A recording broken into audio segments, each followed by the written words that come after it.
Why did you guys put together La Conexion? Well, La Conexion, we did this event because we believe in Latin America is the next big market, has a lot of potential, and the government is actually really active in promoting all these technologies here.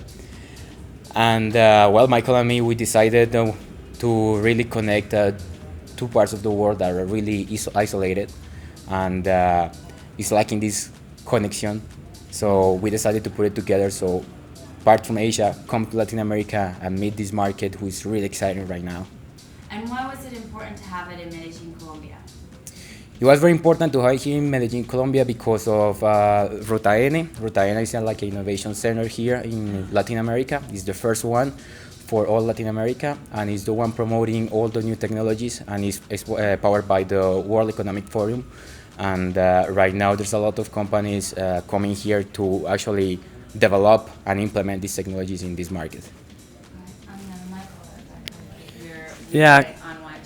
Yeah. maybe I can give a little context of like why are we here in Colombia doing this event, La Conexión. So we have spent the past few years in China, especially in Shanghai, getting connected with all the blockchain companies, and it's very vibrant there. It's a very big community. There are a lot of things going on there. So we started to do Crypto Mondays there, which is a community-focused event platform to build a community there, and it evolved as the largest community there. And now we basically want to do the same thing here in Medellin. Like he was mentioning, Medellin is a very vibrant city too, a lot of entrepreneurship. I was really surprised when I came here how much actually is already going on, and the demand is really high of the people, of the especially university students.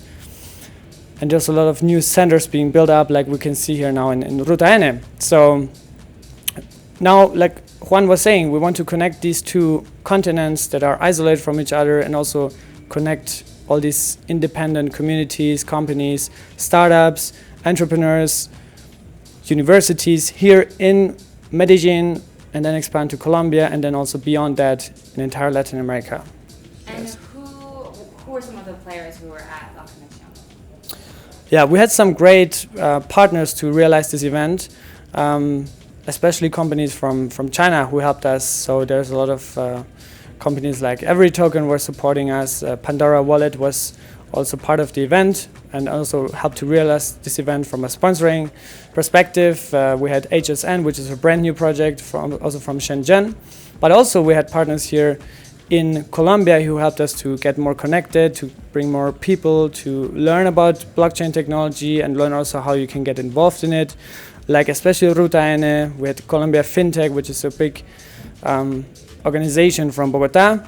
And yeah, there's a lot of, we had a lot of great feedback from our event. People really liked it. So. What's the current market, like the current crypto market, like in Medellin and in Colombia? I would say also something to add to Michael, what he said. There's also a very big, let's say, entity here from the government who is also helping us out to promote entrepreneurship and new companies. It's called Impulsa. It's powered by the government. So, though actually the crypto market here is very young, there's a lot of young people interested in the technology and how to really use it. And from my point of view, I see it just like 3 years ago, like the market 3 years ago, really starting to study interest. They want to learn, they want to start to invest. How can I use this technology? What can we do? And the market is, from the conference and what we did, actually everybody was really paying attention to all the speakers who came from so far to really give this academic topic. And I would feel it like it's ready to start a really fast growing development of the crypto market here. And would you say that the Colombian market as well as Medellin, like the politicians, have been supportive of cryptocurrency and blockchain? Yeah, totally. Actually, there is the president from Colombia, Iván Duque. He is really trying to develop all what is orange economies. And there's like this new kind of new politics and laws being developed. so they can really, all these companies that are coming from abroad, they can really have a way to, let's say they have a program for soft landing and start to develop and enter to this market. So all what is doing the Latin America region is towards to adopting these new technologies. As there's no infrastructure so developed, is the best way to implement them. And how has he done that, the president? Has he done that through laws and regulation? Has he done that through funding? How is he encouraging companies to come in and do more in blockchain? He's developing them through laws. He's passing some laws to the Congress and the different entities from law here. And he's actually going to different, I think last week he went to Silicon Valley, and he's trying to bring all these companies here and say Colombia is the path to go. We are helping you with all the soft landing programs so they can arrive and grow here and take part of the market. Is that what you're seeing too in Puebla? Yes, and to add on, I see a very high engagement here in Colombia, in Latin America, with cryptocurrencies and blockchain. For instance, what we did on our conference and what we saw there is that people were actually taking notes of the presentations of the speakers. So they were like writing down things, they asked questions, they were listening to each single presentation, they were like very attentive and listening. And also when I'm on the streets, talk to the people, I'm a very open person, so I always talk to everyone. Talk to the Uber driver, I always talk about crypto and Bitcoin and have you heard of it? So they did actually, and they actually use it, or they have family member in another country, you know, who is sending them money, or they're sending money back and forth. It's a very vibrant place for the crypto adoption and usability. I think that's what we need.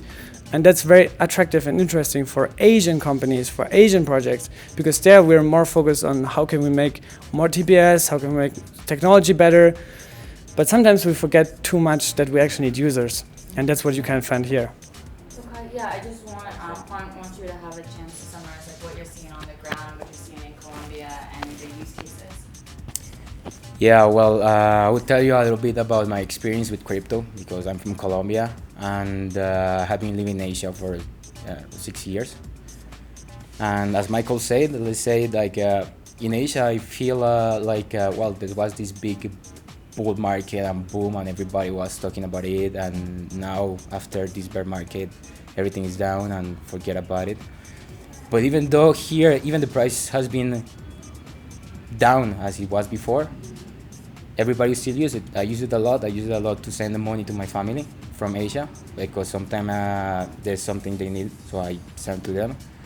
And also my mom, she uses it when I need something, and it's easier to do it. Just send it. It's faster because I have also a company in Hong Kong, and to be honest, it's really complicated. Time I take is 3 to 5 days, and I have to go to the bank, sign documents, and say, yeah, it's my money, and it's complicated.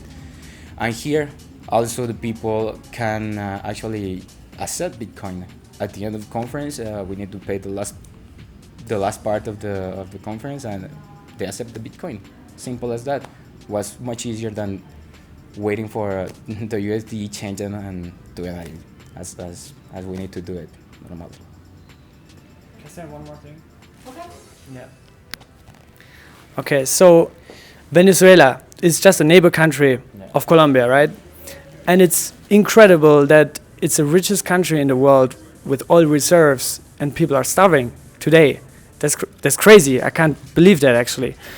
And crypto and blockchain can help on that because they're actually much more stable currency. Even it's very volatile, it's much more stable than the Venezuelan bolivar, right? We had one company at our conference, and they were exposing sculptures they made out of Colombian banknotes, Venezuelan banknotes, because it has no value anymore. So they're actually making art of it. And that's actually very sad at the same time. But how can we help on that? And that's our vision for La Conexion as well, is that we educate people at the same time as we're providing a platform. You can make business, you can promote your project. We also want to educate people.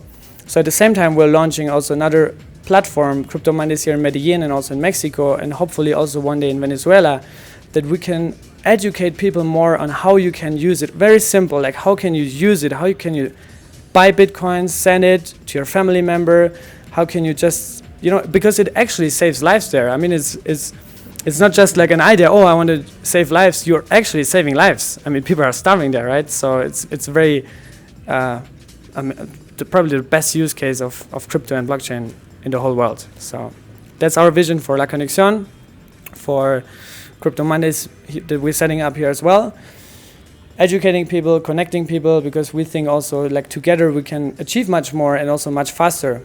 And that's all the ideology we're having. So yeah, it's great to be here, and I think it's a great time to be here at this region right now and get established, get connected, and educate people. Perfect.